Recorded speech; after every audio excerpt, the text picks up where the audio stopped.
Recording by Supriya studio Madhepura, Supriya studio Madhepura.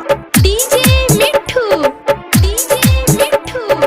Raja Patsoni Supriya music. बाबा के छोले महिमा महान हो, ओकरा बिना न चले दुनिया जहान हो, दुनिया जहान हो।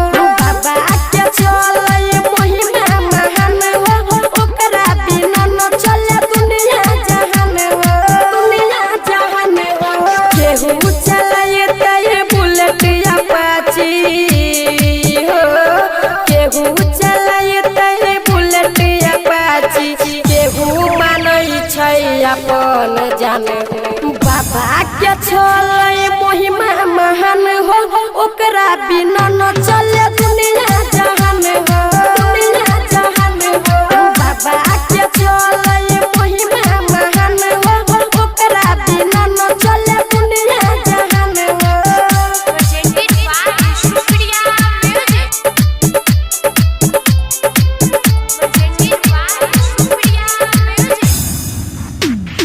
भगतन सबके अइतै मोहल्ला, अइतै मोहल्ला।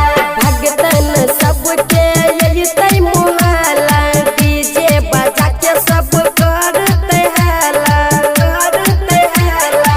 केहू चलैतै बुलेट अपाची हो, केहू चलैतै बुलेट अपाची, केहू मानै छै अपन जान।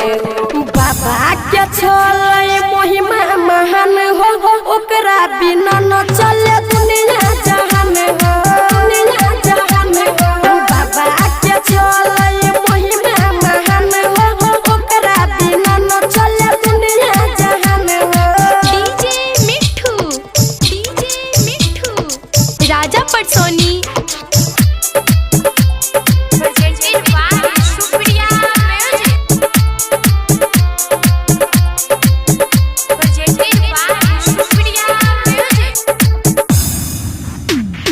बाबा देतै हमरो आशीर्वाद हो, हमरो आशीर्वाद हो।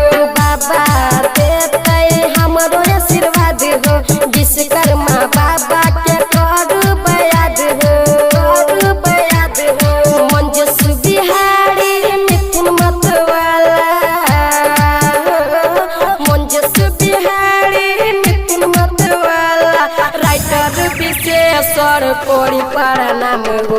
बाबा के छोले महिमा महान हो, ओकरा बिना न चले